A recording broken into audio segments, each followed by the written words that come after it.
الحمد لله رب العالمين والصلاة والسلام على رسوله الكريم أما بعد. அளவற்ற அருளாளனும் நிகரற்ற அன்புடையோனுமாகிய எல்லாம் வல்ல அல்லாஹுவின் திருநாமத்தால் போற்றி ஆரம்பம் செய்கிறேன். கண்ணியத்திற்குரிய அல்லாஹுவின் நல்லடியார்களே, இன்று அருள்மறையிலே 12 ஜுஸுகள் நாம் ஓதி முடித்திருக்கின்றோம். இன்று நேற்றைய தினம் உள்ள சூரத்துல் ஹூத் அலைஹிஸ்ஸலாமுடைய பெயரை தாங்கிய அத்தியாயத்தின் சில ஆயத்துக்களை ஓதி முடித்து பேரழகர் என்று சொல்லப்படக்கூடிய யூசுப் அலைஹிஸ்ஸலாமுடைய வரலாறை நாம் கேட்டோம். அல்லாஹு தஆலா பொதுவாக வரலாறாக எந்த நபிமார்களுடைய செய்தியும் சொல்லவில்லை. யூசுப் அலைஹிஸ்ஸலாம் என்ற அத்தியாயத்தில் யூசுப் நபியினுடைய வரலாறு, ஈஜிப்தில் வாழ்ந்த பேரழகர் யூசுப் அலைஹிஸ்ஸலாமுடைய வரலாறை அல்லாஹு தஆலா அழகான முறையிலே சொல்லி காட்டுகின்றான். அது சொல்லும் போது அல்லாஹ் என்ன சொல்றான்னா, நஹ்னு நகுஸ்ஸு அலைக அஹ்ஸனல் கஸஸ் அப்படின்றான். அழகான ஒரு வரலாறை நான் உங்களுக்கு சொல்லியிருக்கிறேன். இன்னா அன்ஸல்னாஹு குர்ஆனன் அரபியா, நீங்கள் விளங்கிக் கொள்ளக்கூடிய வகையில் நான் அரபி மொழியில் இந்த வசனத்தை இறக்கி இருக்கின்றேன் அப்படின்னு சொல்லி அல்லாஹு தஆலா இன்னைக்கு ஓதப்பட்ட சூரத்துல் யூசுஃபை அல்லாஹு தஆலா சொல்லி காட்டுகின்றான். பேரழகர் யூசுப், ஈஜிப்டிலே வாழ்ந்த, மிஸ்ர் தேசத்திலே வாழ்ந்த பேரழகர் யூசுப் அலைஹிஸ்ஸலாமுடைய அழகை பற்றி சொல்வார்கள். அல்லாஹ் அழகுக்குன்னு 3 வஸ்துக்களை படைத்தான். ஒன்று யூசுப் அலைஹிஸ்ஸலாமுக்கு அல்லாஹ் கொடுத்தான். பாதி நபிகள் நாயகம் ஸல்லல்லாஹு அலைஹி வஸல்லம் அவர்களுக்கு கொடுத்தான். ஒன்று யூசுப் அலைஹிஸ்ஸலாம், பாதி நபிகள் நாயகம். 3ல மீதி எவ்வளோ தான் இருக்கு? 3 - 1.5 = மீதி 1 1.5 இருக்குல்ல. 3ல 1.5 போச்சுன்னா மீதி 1 இருக்குல்ல. யூசுப் அலைஹிஸ்ஸலாமுக்கு 1% அழகையும் பாதி நபிகள் நாயகத்துக்கும் கொடுத்துட்டா 3ல மீதி 1.5. இந்த மீதி 1.5 இருக்கக்கூடிய அழகு தான் மரம், செடி, கொடி, உலகத்தில் இருக்கக்கூடிய ஆண்கள், பெண்கள், ஜின்கள், பள்ளிவாசல், என்ன அமைப்பெல்லாம், என்னென்ன இன்ஃப்ராஸ்ட்ரக்சர்லாம் நம்ம பார்க்குறோமோ அழகுன்னு சொல்லி உலகத்தில் நேச்சுரலாக இருந்தாலும் சரி, அது மனிதனுடைய படைப்பாக இருந்தாலும் சரி, இந்த அழகு எல்லாமே 1.5% தான். அப்படின்னா பாப்புருங்க, அப்ப யூசுப் அலைஹிஸ்ஸலாமுடைய அழகு எப்படி இருக்கும் அப்படின்னு சொல்லி அவ்வளவு பெரிய பேர் அழகர். அவரை பார்த்து கொண்டே இருக்கலாம். யாக்கூப் அலைஹிஸ்ஸலாமுக்கு 12 பிள்ளைகள். சுருக்கமாக செய்தியை மட்டும் நான் சொல்லி முடித்து விடுகிறேன், ஏனென்றால் சம்பவம் ரொம்ப பெருசு. அந்த சூறாவை எடுத்து நீங்க தர்ஜுமா படிச்சீங்கன்னா அந்த சம்பவம் அழகா கதை மாதிரியே எழுதியிருப்பான். கதை மாதிரியே சொல்லியிருப்பான். கதைன்னா உண்மையா நடந்த வரலாறு, கதைன்னு சொல்லக்கூடாது. இப்ப யூசுப் அலைஹிஸ்ஸலாம், யாக்கூப் நபி அவர்களுக்கு 12 பிள்ளைகள். அதிலே ஒருவர் யூசுப் நபி.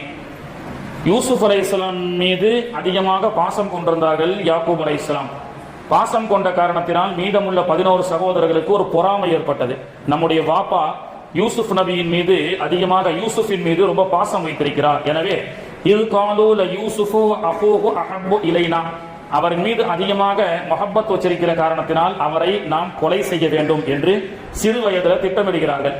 11 சகோதரர்களும் யூசுப் நபிய சிறுவராக இருக்கும் பொழுது அழைத்து சென்று ஒரு பாலும் கிணத்திலே தள்ளிவிட்டார்கள். அந்த கிணத்தை மிஸ்ருக்கு சென்றால் இன்னும் பார்க்கலாம். யூசுப் நபி அலைஹிஸ்ஸலாம் அவர்களை தள்ளிவிட்ட கிணறை நீங்கள் பார்க்கலாம். அல்லாஹ் தஆலா அந்த வாய்ப்பு கிடைச்சதுன்னா போகக்கூடிய பாக்கியத்தை அல்லாஹ் தருவானாக. யூசுப் நபி, ஏன்னா அது சாதாரண கிணறு இல்லைங்க. தூக்கி யூசுப் அலைஹிஸ்ஸலாமை வீசும் பொழுது வானவர் கோமான் ஜிப்ரீல் அலைஹிஸ்ஸலாம் வந்து அவர்களை காப்பாற்றிய கிணறு, ஜிப்ரீல் இறங்கிய கிணறுனால முபாரக்கா இன்னைக்கும் அதை பாதுகாத்து வச்சிருக்கிறாங்க. நிறைய கிணறுகள் வரலாற்றில் இருக்கு. மக்காவில் இருக்கு, மதீனாவில் இருக்கு, மிஸ்ரில் இருக்கு, பலஸ்தீன்ல இருக்கு. நிறைய அத்தாட்சிகளுடைய வரலாறுகள்லாம் கிணற்றை பற்றிய நிறைய செய்திகள்லாம் இருக்கு. இப்போ தள்ளிவிடப்பட்ட யூசுப் அலைஹிஸ்ஸலாம் அவர்களை வழிப்போக்கர்கள், வியாபார குழுக்கள் அவர்கள் அந்த யூசுப் அலைஹிஸ்ஸலாம் பேர் அழகரை கிணத்திலிருந்து இறைக்கும் பொழுது தண்ணி வரும்னு பார்த்தா அழகான ஒரு சிறுவர் வரார். அவர் அப்படியே கொண்டு போய் ஈஜிப்ட் பஜார்ல விற்கிறாங்க அடிமையாக. பல கோடி ஏலம் எடுக்கப்பட்டு அந்த ஈஜிப்டுடைய மன்னர் அசீஸ் அப்படின்றவரு அவர் என்ன செய்யறாரு, யூசுப் அலைஹிஸ்ஸலாமுடைய அழகை பார்த்து அந்த யூசுப் அலைஹிஸ்ஸலாமை கொண்டு போய் அரண்மனையில அலங்கரிப்புக்காக வைக்கிறார். யூசுப் அலைஹிஸ்ஸலாம் வாலிப வயசுல வந்த உடனே ஒரு சோதனை ஏற்படுகிறது. என்னன்னு சொன்னா, அவருடைய பேர் அழகுக்கு மயங்காத பெண்களே கிடையாது. அப்படி இருக்க அரண்மனையில் இருக்கக்கூடிய ஒரு இளவரசி யூசுப் நபியை அடைய வேண்டும் என்று ஆசைப்பட்டாள். அப்படி அந்த ஆசைக்கு இறங்க ஒரு நாள் யாரும் இல்லாத பொழுது யூசுப் அலைஹிஸ்ஸலாம் அவர்களை தனிமையில் அழைத்தாள். யூசுப் அலைஹிஸ்ஸலாம் அவர்கள் வெறுத்து ஓடினார்கள். அந்த அம்மா துரத்த, யூசுப் அலைஹிஸ்ஸலாம் ஓட, அந்த அம்மா தவறான வழிக்காக யூசுப் நபியை துரத்த அந்த அம்மா பின்னாடி துரத்துறாங்க. யூசுப் நபி அவர்கள் ஓடக்கூடிய நேரத்திலே பின்புறமான சட்டையும் கிளிய. இந்த சிச்சுவேஷன்ல அந்த அரண்மனைக்குள்ள இந்த சம்பவம் நடந்து கொண்டிருக்கும் பொழுது அரசர்களும் சிப்பாய்களும் வந்து விடுகிறார்கள். இந்த நேரத்தில் அந்த அம்மா என்ன செஞ்சிட்டாங்க, என்னை யூசுப் நான் தனியாக இருக்கும் பொழுது என்னை தவறான வழியில் அழைத்து விட்டார் அப்படி என்று சொல்லி அந்த அம்மா பிளேட்டை அப்படியே மாத்திட்டாங்க. அந்த அம்மா யூசுப் நபியை தவறாக அழைச்சது போக அந்த அம்மா என்ன சொல்லிட்டாங்க, யூசுப் தான் யாரும் இல்லாத நேரத்தில் என்னை தனிமையில் அழைத்தார். இந்த வழக்கு நடைபெறுகிறது. இந்த வழக்கை விசாரிக்கிறார்கள். அண்ணா வக்கீல்லாம் உட்கார்ந்திருக்கிறாங்க. வழக்கை விசாரிக்கிறார்கள். யார் செய்த தவறு? யூசுப் நபி சொல்கிறார், இல்லை இல்லை நான் தவறு செய்யவில்லை, அந்த அம்மா தான் என்ன தவறான வழிக்கு அழைச்சாங்கன்னு யூசுப் நபி சொல்றாரு. யூசுப் நபி சொல்றது பொய்யா அல்லது அந்த அம்மா இல்லை இல்ல இவர் தான் தனிமையில் இருக்கும் போது அழைத்தார்? பொதுவாக பெண்களைத்தான் ஆண்கள் அழைக்கக்கூடிய ஒரு சூழல் வரும் இல்லையா? ஆனால் அந்த ஜட்ஜ்மெண்ட்டை அல்லாஹ் தஆலா வாசிச்சு காட்டுறான். இந்த ரெண்டு பேர்கிட்டையும் விசாரிச்சுட்டு வாதி பிரதிவாதிகள் இடத்துல விசாரிச்சுட்டு அந்த ஜட்ஜ்மெண்ட்டை அல்லாஹ் தஆலா வாசிச்சு காட்டுறான், சொல்லி கொடுக்குறான். அதாவது கடைசியில ரெண்டு பேருடைய விசாரணையும் செஞ்சு விட்டு சொல்றாங்க, இன்கான கமீசுகு குத்தமின் குபுலின், யூசுப் நபியினுடைய முன் சட்டை கிழிந்திருந்தால் அவர் ஃபஸதகத், இந்த அம்மா சொல்றது உண்மையா இருக்கும். ஏன்னா யூசுப் நபி அந்த அம்மாவை துரத்தி இருந்தா யூசுஃபுடைய முன் சட்டை தான் கிழிந்திருக்க வேண்டும். எனவே இன்கான கமீசுகு குத்தமின் குபுலின், முன்பக்க சட்டை யூசுஃபுக்கு இருந்திருந்தால் ஃபஸதகத், அந்த அம்மா சொல்றது உண்மை. வஹுவ மினல் காதிபீன், யூசுப் சொல்வது பொய். ஆனால் இன்கான கமீசுகு குத்தமின் துபுரின், யூசுப் நம்முடைய பின் சட்டை தான் கிழிந்திருக்கிறது. எனவே ஃபகதபத், இந்த அம்மா தான் பொய் சொல்றாங்க. இன்னகு கைதி குன்ன, கைதின்னு சொல்றாங்கல்ல, அந்த கைதி என்ற வார்த்தையே அரபி வார்த்தை, நிறைய அரபி வார்த்தை தமிழ்ல இருக்கு. எனவே இந்த அம்மா தான் கைதின்னு தீர்ப்பு வாசிக்கிறாங்க. எவ்வளவு ஒரு அரண்மனையில் இருக்கக்கூடிய ஒரு இளவரசி தவறு செய்தாலும் அதை வாதி பிரதிவாதிகளிடத்திலிருந்து விசாரித்து விட்டு இவர் அடிமைதானே, இவருக்கு எதிராக நீதியை வைத்து நிதியை வென்று விடலாம் என்று சொல்லக்கூடிய இது போன்ற துபாக்கூர் தீர்ப்பு வழங்கக்கூடிய இந்த காலகட்டத்தில் 3000 ஆண்டுகளுக்கு முன்பதாக நடைபெற்ற ஒரு தீர்ப்பை பற்றி அல்லாஹ் தஆலா ஜட்ஜ்மெண்ட் அல்லாஹ் சொல்லி காட்டுறான். அதாவது வேடிக்கை பார்த்தவனுக்கு ஒரு பங்கு, இடிச்சவனுக்கு ஒரு பங்கு, என்ன உரியவனுக்கு ஒரு பங்கு. பாபர் மசூதி நினைச்சுக்கிட்ட அதுக்கு நான் பொறுப்பாக முடியாது. ஏன்னா நீதிமான்கள் சொன்னதை நம்ம ஏத்துக்கணும் இந்த நாட்டில் சொல்றாங்க. அதனால அதை நீங்க கம்பேர் பண்ணாதீங்க. என்ன தீர்ப்பு? இடிச்சவனா உனக்கு ஒரு பங்குப்பா, பாதிக்கப்பட்டவனா உனக்கு ஒரு பங்கு எடுத்துக்கோ, நீ என்னப்பா வேடிக்கை பார்த்தியா ஒரு பங்கு எடுத்துக்கோ. இந்த தீர்ப்புகள் எல்லாம் பெரிய விவாத பொருளாகவே ஆச்சு. திருச்சியில ஒரு நகைக்கடையை உடைச்சி உள்ள புகுந்து நகையை திருடி விட்டான். அவனை கையும் களவுமாக பிடிச்சார்கள். அவன் ஜட்ஜிமெண்ட் கிட்ட சொன்னானா, ஏண்டா அடுத்தவன் கடையை உடைச்சி திருடுறிய அப்படின்னு கேட்கும்போது, சார் சரி தெரியாம திருடிட்டேன், இப்போ நான் அவன் கடையை உடைச்சிட்டேன், எனவே அந்த கடையில எனக்கு ஒரு பங்கு கொடுங்க. எப்படிடா உனக்கு கொடுக்க முடியும்? பாபர் மசூதி கொடுத்தீங்களா இல்லையா? உடைச்சவனுக்கு ஒரு பங்கு, என்ன வேடிக்கை பார்த்தவனுக்கு ஒரு பங்கு, உரியவனுக்கு ஒரு பங்கு. அப்ப இந்த நாட்டில் இருக்கக்கூடிய திருடர்களுக்கு உண்டான சாதகமான ஒரு சட்டமாக ஆகிவிட்டதா இல்லையா? திருடன் கூட சொல்கிறான், ஒரு கடையை உடைச்சாலோ ஒரு வீட்டை உடைச்சு திருட போனாலோ உடைச்ச எனக்கு 3ல் ஒரு பங்கியா அப்படின்னு சொல்லக்கூடிய அளவுக்கு கேவலமான தீர்ப்பை இருக்கக்கூடிய இந்த காலகட்டத்தில் 3000 வருஷத்துக்கு முன்னாடி நடைபெற்ற ஒரு சிறப்பான தீர்ப்பினுடைய ஒரு நீதிபதியின் தீர்ப்பை அல்லாஹ் தஆலா வாசித்து காண்பிக்கின்றான். அடிமையாக இருந்தாலும் அவரிடத்தில் நியாயம் இருந்தால் நியாயம், எஜமானியாக பணக்காரனாக இருந்தாலும் அவரிடத்தில் குற்றம் இருந்தால் குற்றம், நிதியை நீதியால் வாங்க முடியாது என்ற செய்தியை இன்னைக்கு அல்லாஹ் தஆலா சொல்லி காண்பிப்பது மட்டுமல்ல, பிறகு யூசுப் அலைஹிஸ்ஸலாம் ஜெயிலுக்கு செல்கிறார்கள். பிறகு அவர்கள் அக்ரிகல்ச்சர் மினிஸ்டராக ஆனாங்க. விவசாயம் சம்பந்தப்பட்ட மினிஸ்டர் போஸ்டிங் அவருக்கு கிடைக்குது. அவருடைய நேர்மையை பார்த்து அவருக்கு கொடுக்கிறாங்க. பிறகு கவர்னர் ஜெனரலாக மிஸ்ர் தேசத்திலே மாறுகிறார். 11 சகோதரர்களால் இவர் வாழக்கூடாது, இவரை கொலை செய்யணும், இவர் வாழ்ந்து பிறகு வந்தா இவர் நமக்கெல்லாம் எதிராக செயல்படுவாரு அப்படின்னு சொல்லி 11 சகோதரர்கள் அவரை சிறு வயசிலேயே கொலை செய்ய முயற்சி செய்தார்கள். ஆனால் அல்லாஹ் தஆலா மிஸ்ர் நாட்டின் கவர்னராக அல்லாஹ் தஆலா ஆக்கி வைத்தான் என்று சொன்னால், உலகத்துல நாம புறக்கணிக்கப்பட்டால் நாம அவர்களுக்கு முன்னாடி வாழ்ந்து காட்ட வேண்டும். வாழவே கூடாது என்று நம்மை பார்த்து நினைப்பவனுக்கு நாம் கொடுக்கக்கூடிய பெரிய தண்டனை அவனுக்கு முன்பதாக நல்ல வாழ்ந்து காட்டணும் என்ற ஒரு லட்சிய உணர்வை எதிர்கால வாலிபர்களுக்கு, பிள்ளைகளுக்கு இந்த செய்தி நமக்கு சொல்லிக் கொடுக்கிறது. அது மட்டுமல்லாமல் அந்நிய ஆண்களை பார்ப்பதும், அந்நிய பெண்கள் அந்நிய ஆண்களை பார்ப்பதும் என்பது ஒரு மிகப்பெரிய பாவம், விபச்சாரத்தை தூண்டக்கூடிய பாவம். அந்த பாவத்தை இன்னைக்கு சொல்லிக் கொடுப்பது மட்டுமல்ல, அந்நிய பெண்ணை தவறான பார்வையில் பார்ப்பது என்பது இன்பம் என்று சொன்னால், பார்க்காமல் அல்லாஹ்வுக்காக பார்வையை தாழ்த்திக் கொள்வது பேரின்பம். அந்த ஈமானுடைய சுவையை நாம் அனுபவிக்க வேண்டும். அந்நிய பெண்களை பார்க்கிறோம், முதல் பார்வை, பிறகு தலையை கீழே குனிந்து கொள்கின்றோம். அந்த தலையை கீழே குனிந்து கொண்டு அல்லாஹ்வுக்காக, அல்லாஹ் என்ன பார்க்கிறான், இந்த செயல் அல்லாஹ் என்னை பார்க்கின்றான், விபச்சாரத்தை தூண்டக்கூடிய இந்த செயலை நான் செய்ய மாட்டேன் என்று தலையை குனிந்து செல்வது என்பது பேரின்பம். பெண்களை இந்த பசங்களுக்கு சொல்றாங்க, சைட் அடிக்கிறது சொல்றாங்க இல்லையா, சைட் அடிக்கிறது அப்படின்றாங்க. பார்ப்பது இன்பம் என்று சொன்னால் பார்க்காமல் இருப்பது பேரின்பம். அந்த ஈமானை இன்னைக்கு ஓதப்பட்ட யூசுப் நபிகளுடைய வரலாறு நமக்கு சொல்லிக் கொடுக்கிறது. அது மட்டுமல்லாமல் நிறைய இளைய தலைமுறை பிள்ளைகள் இருக்கின்றார்கள், லட்சியத்தோடு வாழ வேண்டும். இன்னைக்கு 2K கிட்ஸ் அப்படின்றாங்க, 2000க்கு பிறகு பிறந்த பிள்ளைகள். இவர்களுக்கு ஒரு ஆய்வு அறிக்கை சொல்கிறது, மனோதத்துவ டாக்டர்கள், இவர்களுக்கு லட்சியம் என்பதே கிடையாது. 90களில் 80களில் நம்ம அம்மா அத்தா கஷ்டப்பட்டாங்க, ஒரு வாடகை வீட்டில் இருந்தாங்க. அப்பெல்லாம் ஒரு லட்சியம் இருந்தது. எங்க அம்மா அத்தா இன்னைக்கு ஏழ்மையா இருக்கிறாங்க, கஷ்டத்துல எங்க அத்தா வளர்க்கிறாரு.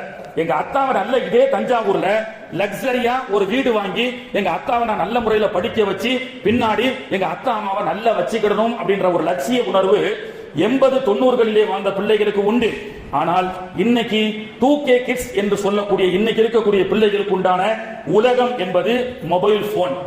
50,000 ரூபாய் ஐபோன் மொபைல் வாங்கி கொடுத்து ஒரு நாளைக்கு 10 GB ரீசார்ஜ் பண்ணி கொடுத்தா அதுதான் உலகம் என்று சொல்லி ஆண் பிள்ளைகளும் பெண் பிள்ளைகளும் அதுதான் உலகம். பிளே கிரவுண்ட்ல போய் விளையாடுறது இல்ல, மொபைல்ல தான் விளையாடுறான். அப்ப லட்சிய உணர்வு என்பதே கிடையாது. அத்தாய வெளிநாட்டுல இருக்கிறாரு, கஷ்டப்படுறாரு, கேட்கறத வாங்கி கொடுக்கிறாரு. இன்னைக்கு ரமலான்ல பாருங்க, சஹருடைய நேரத்துல எல்லா பசங்களும் ஒழுக்கம் இல்லாமல், முடிய கூட ஒழுங்கா விட்டாம, அவனை பார்த்தா இஸ்லாமியனா இல்லையானே தெரியல. ஒரு பக்கம் தொப்பி போட்டாவாத முஸ்லீம்னு தெரியும். இப்ப தொப்பி போட வேண்டாம்னு சொல்லி ஒரு கூட்டம் வந்ததற்கு பிறகு தொப்பியும் போடுறதில்ல. அவன் முகத்தை பார்த்தா முஸ்லீமா, அவன் எந்த மதத்தை சார்ந்தவனே தெரியல.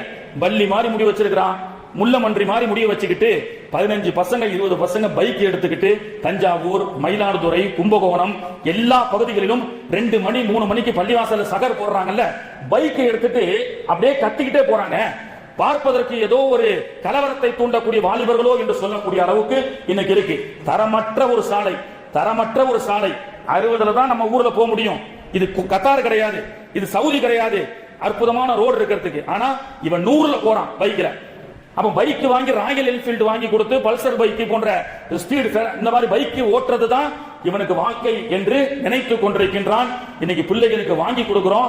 அதிலே நான் போன வருஷம் கூட சொன்னேன், பைக் 60 கிலோமீட்டர் ஸ்பீட்ல ஓடக்கூடிய இந்த தரமற்ற சாலையினுடைய நம்ம இந்திய தேசத்திலே நீ 100ல போய் ஆக்சிடென்ட் ஆயிட்டா அது தற்கொலைக்கு சமம். நீ செத்து போயிட்டா உனக்கு ஜனாசா கூட தொழு வைக்க கூடாது என்ற சட்டம் இருக்கு.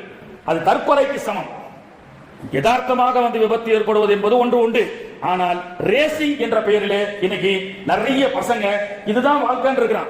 இன்னைக்கு ராயல் என்ஃபீல்டு அத்தா அங்க கஷ்டப்பட்டு வாங்கி கொடுக்கிறாரு, என்ன கேட்டாலும் வாங்கி கொடுக்கிறாரு. பைக்கை ஓட்டிட்டு இன்னைக்கு ஊரு ஃபுல்லா கூத்தடித்துக் கொண்டிருக்கின்றார்கள் வாலிபர்கள். ஒழுக்கம் கூட இல்லை, தலையில எப்படி முடி வைக்கணும் என்ற ஒரு சுண்ணத்தான விஷயங்கள் கூட இல்லாமல் பைக்கிலே இரவு நேரத்திலே ரோந்து வந்து கொண்டு அடுத்தவர்களுக்கு இடையூறு செய்யக்கூடியதுதான் வாழ்க்கை என்று நினைத்துக் கொண்டிருக்கின்றான். மஸ்கட்ல நான் என்ன சொல்றேன், எல்லா மோட்டிவேஷன் ஸ்பீச்சுக்கு காலேஜ்ல ஸ்கூல்ல எல்லாம் கூப்பிட்டாங்கன்னா நான் போய் பசங்களுக்கு சொல்றது, டேய் டிரைவிங்ல உனக்கு இன்ட்ரெஸ்ட் இருக்கா? அது ஒன்றும் தப்பு கிடையாது. எனக்கு டிரைவிங் தான் இன்ட்ரெஸ்ட்னு சொன்னா நீ ஏன் பைக் ஓட்டிட்டு 10ஆம் கிளாஸ் ஃபெயில் ஆயிட்டு ஆட்டோ ஏன் ஓட்டிட்டு இருக்கிற? 10th பாஸ் ஆயிட்டு ஒரு கவர்மெண்ட்ல போய் ஜாப்ல போய் சேரு. இன்னைக்கு ஐயம்பேட்டை, ராஜகிரி போன்ற எல்லா இடத்துல நம்முடைய இஸ்லாமிய வாலிபர்கள் எல்லாம் ஆட்டோ டிரைவர்களாக இருக்கிறார்கள். நிறைய பேர் வெளிநாட்டுக்கு போறாங்க, அங்க சரியில்லாட்டா இங்கே அங்க ஹவுஸ் டிரைவரா இருக்கிறாங்க, இங்க ஆட்டோ ஓட்டி கொண்டிருக்கின்றார்கள். உனக்கு டிரைவிங்ல இன்ட்ரெஸ்ட் தப்பு கிடையாது. +2 முடிச்சுட்டு டிகிரி முடிச்சுட்டு பைலட் ஆகி போயிரு. 2 லட்சம் 3 லட்சம் சம்பளம். மஸ்கட்ல ஒரு அம்மா அப்படிதான் ஒரு பையனை, இந்த மாதிரி ஒரு பையனை தகப்பன் இல்லாம வளர்த்தா, அத்தா இல்ல, சிங்கிள் பேரண்டா வளர்த்தா. ரசூலுல்லாஹ் சொல்றாங்க, பிள்ளைகளுடைய எதிர்காலத்திற்காக கணவன் இறந்து விட்டான், இன்னொரு கல்யாணம் முடிக்காம ஒரு பெண் என் பிள்ளைகளுடைய வாழ்க்கை தான் முக்கியம் என்று சொல்லி அவருடைய உணர்வுகளை எல்லாம் கட்டுப்படுத்தி அவள் ஒழுக்கத்தோடு அந்த பிள்ளைகளை இந்த உலகத்தில் வளர்த்தால் அவளுக்கு சொர்க்கம் உண்டு என்று சொன்னார்கள் நபிகள் நாயகம் ஸல்லல்லாஹு அலைஹி வஸல்லம். என் பிள்ளைகளுடைய எதிர்காலத்துக்காக நான் எந்த ஒரு கல்யாணம் பண்ண மாட்டேன் அப்படின்னு சொல்லி ஒரு ஆணோ பெண்ணோ திருமணம் முடிப்பதற்கு அனுமதி உண்டு. ஆனால் அந்த உணர்வை கட்டுப்படுத்தி என் பிள்ளைக்காக நான் திருமணம் முடிக்காம ஒரு ஆணோ பெண்ணோ அவர்கள் ஒழுக்கத்தோடு அந்த பிள்ளைகளை வளர்த்தால் அதற்காக அல்லாஹ் சொர்க்கத்தை கொடுப்பான் என்றார்கள் அல்லாஹ்வுடைய தூதர் அவர்கள். அப்படித்தான் மஸ்கட்ல ஒரு தாய் ஒரு பையனை கணவன் இல்லாம வளர்க்கிறார். அந்த அம்மா நல்ல படிக்க வச்ச உடனே வயசான முதியவர்களுக்கு என்ன ஆசை, என் புள்ள நல்லா படிச்சு என்ன ஹஜ்ஜிக்கு கூட்டு போகணும், அவ்வளவுதான்.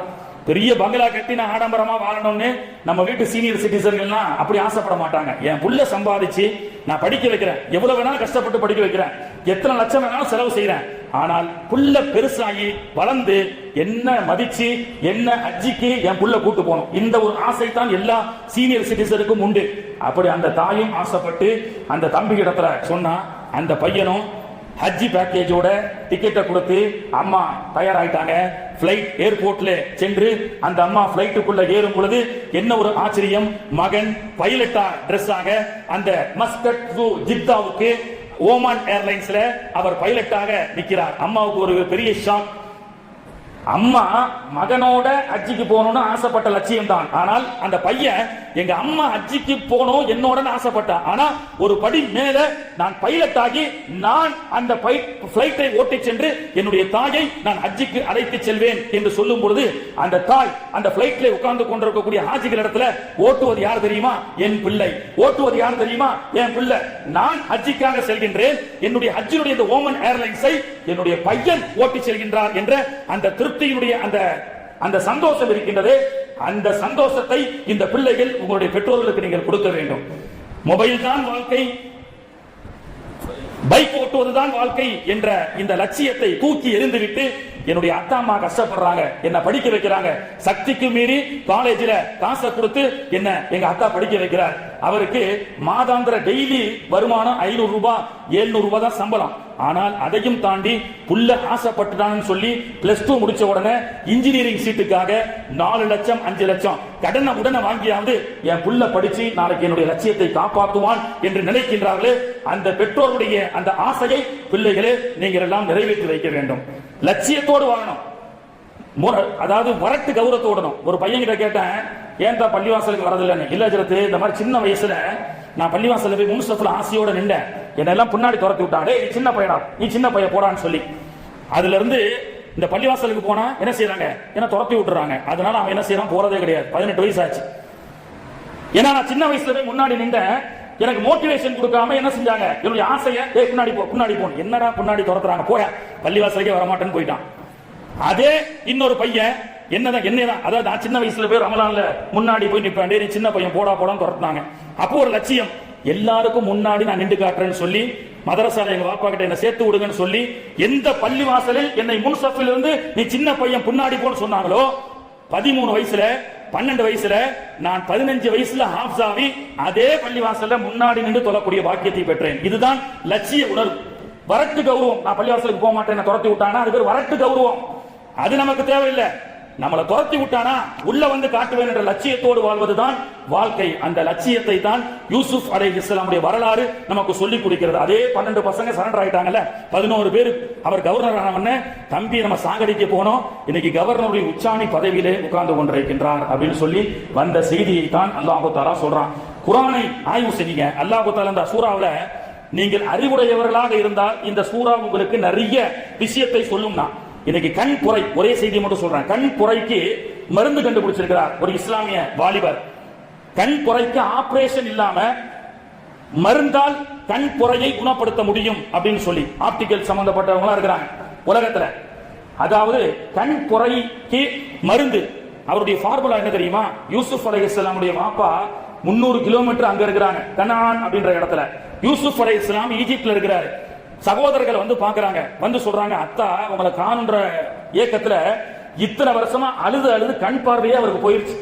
உடனே யூசுப் அலைஹிஸ்ஸலாம் என்ன செஞ்சாங்களா, இது ஹபூபி கமீசி ஹாதா அல்கூஹு அலா வஜிஹி அபி வஅதி பஸீரா, இந்தாங்க என்னுடைய ஜுப்பாவடா கொடுக்கிறேன், கொண்டு போய் என்னுடைய நம்ம வாப்பாவுடைய கண்ணில் ஒத்த சொல்லுங்க அப்படின்றாங்க. இந்த ஒரு ஃபார்முலாவை எடுக்கிறார் அவர். ஷர்ட்ல என்ன இருக்கும், வேர்வை துளி இருக்கும். அந்த வேர்வை துளி யூசுப் அலைஹிஸ்ஸலாமுக்கு அல்லாஹ் கொடுத்த அற்புதம். யூசுப் நபியினுடைய அந்த டிரெஸ்ஸை புளிஞ்சி கண்ணில் விட்டா கண் பார்வை நல்லா ஆகுமா. அப்படிப்பட்ட முஅஜிஸாவை யூசுப் அலைஹிஸ்ஸலாமுக்கு அல்லாஹ் கொடுத்தான். இذهبوا بقميصي هذا فألقوه على وجهه يأتي بصيرا وأتوني بأهلكم أجمعين. அது எல்லாருக்கும் அல்லாஹ் அந்த வாக்கியத்தை கொடுப்பான்னு சொன்னாங்க. போய் வச்ச உடனே குணமாச்சு. அந்த வாலிபர் குரானை ஆய்வு செய்கிறார். நாம என்ன நினைக்கிறோம், MBBS வேற குரான் வேற. குரான் என்பது ஆன்மீகத்தை சொல்லி கொடுக்குது. ஏன்பா மதரசாக்கு அனுப்புறது இல்ல? பிள்ளைங்க 10th ஹஜ்ரத்து +2 ஹஜ்ரத்து காலேஜ் படிச்சுட்டான், பிஸியா இருக்கான், குரான் ஓத தெரியல, அலிஃபே தெரியல. கல்யாண மேடையில உட்கார்ந்து ஹஜ்ரத்து கபில் தூ அப்படின்னா கபில் தேவ் அப்படின்றான், தெரிய மாட்டேங்குது, அரபியே தெரியல. ஈஜாப் கபூல் சொல்லி கொடுக்கக்கூடிய ஒரு மணமகனுக்கு கலிமா சொல்லி கொடுத்து சொல்லக்கூடிய அளவுக்கு உண்டான அரபியே தெரியாம இருக்கு. ஆனால் அதே குரான்ல இன்னைக்கு உலகத்துல கண் குறைக்கு மருந்து. அவர் மனிதனுடைய வேர்வையை என்ன செய்யறாரு, ரிசர்ச் பண்றாரு. நமக்கு வேர்வை வருதுல, இந்த வேர்வை துளி கூட வேஸ்ட் கிடையாது. அல்லாஹ் எப்படி படைச்சிருக்கான் பாருங்க. அந்த வேர்வையை எடுத்து அதன் மூலமாக ரிசர்ச் செஞ்சு அந்த வேர்வையின் மூலமாக கண் குறைக்கு மருந்தை கண்டுபிடித்து வரலாறு சாதனை படைத்திருக்கிறார். அல்லாஹ் அக்பர். அப்ப அல்லாஹ் தஆலா குர்ஆன்ல சயின்டிபிக் ரிசர்ச் ஹிஸ்டரி எல்லாத்தையும் அல்லாஹ் சொல்லி கொடுக்குறான். இதுதாங்க குர்ஆன் தாங்க ஹிஸ்டரி, குர்ஆன் தான் ஜியோகிராஃபி, குர்ஆன் தான் மாரல் சயின்ஸ், குர்ஆன் தான் மேத்ஸ்.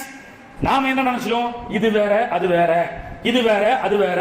அதனால டே மதரசாவுக்குலாம் போவாத, அரபி படிக்காத, நீ 10th நல்ல மார்க் எடுக்கணுமா இல்லையா, +2 நல்ல மார்க் எடுக்கணுமா இல்லையா அப்படின்னு சொல்லி பிள்ளைகளை மதரசாவுக்கோ குர்ஆன் வாசனையே இல்லாமல் நாம் வைத்துக் கொண்டிருக்கின்றோம். கண்ணியத்திற்குரியவர்களே, எனவே தொலைபேசியை கண்டுபிடிக்க என்ன ரசது கண்டுபிடிச்சவன சொல்றீங்க, இனி கண்டுபிடிக்கக்கூடிய ஒரு ஃபார்முலாவை சொல்லி கொடுங்க, நான் கண்டுபிடிக்கிறேன்னு சொன்னா இன்னொரு ஃபார்முலா இருக்கு. தொலைபேசி இருக்குல்ல, தூரத்திலிருந்து பேசுவதை கேட்க முடியும், தூரத்திலிருந்து பார்த்து வீடியோ கான்பரன்ஸ் பேச முடியும். தொலை வாடை, யூசுப் அலைஹிஸ்ஸலாம் அங்க இருக்கிறாங்க, அவங்க வாப்பா கனான்ல இருக்கிறாரு, 240 மைல், கிட்டத்தட்ட மெட்ராஸ்ல இருந்து தஞ்சாவூர் தூரம். யூசுப் அலைஹிஸ்ஸலாம் அவங்க வாப்பா சொல்றாங்களா, என்னுடைய மகன் யூசுஃப்னுடைய வாடை எனக்கு வருகிறது, ரீஹ யூசுஃப் லவுலா அன் துஃபன்னிதூன். அப்போ தொலை வாடையை கண்டுபிடிக்க முடியும் மனிதனால். சவுதியில ஒருத்தர் இருக்கிறாரு ஃப்ரெண்டு, அங்க ஒரு அத்தர் வாங்கிட்டு வரணும், ஹஜ்ரத் உங்களுக்காக ஒரு அத்தர் வாங்குறேன் பாருங்கன்னா, மொபைல்ல வீடியோல காண்பிச்சா அந்த பிராண்டை மட்டும் தான் பார்க்க முடியும், வாசனை தெரியுமா, வாசனை தெரியாது. ஆனா இன்னும் கொஞ்ச நாள்ல தொலை வாடை, துபாயில இருப்பாரு, அமெரிக்காவில் இருப்பாரு, அந்த வாடையும் இங்கே கொண்டு வரக்கூடிய ஒரு சாதனத்தை மனிதன் கண்டுபிடிக்க முடியும் என்ற ஃபார்முலாவை சூரத்துல் யூசுஃபிலே அல்லாஹ் தஆலா சொல்லி காட்டுகின்றான். எனவே கண்டுபிடிச்சவன அது கண்டுபிடிச்சாங்க இது கண்டுபிடிச்சாங்கன்றீங்கல, இந்த ஒரு கண்டுபிடிப்பு இருக்கு. இன்ஷா அல்லாஹ் இந்த பிள்ளைங்க தொலை வாடையும் கண்டுபிடிக்கக்கூடிய ஒரு ஆற்றலை அல்லாஹ் கொடுத்திருந்தால் இவர்கள் கண்டுபிடிக்கட்டும். அல்லாஹ் தஆலா தௌஃபீக் செய்வானாக.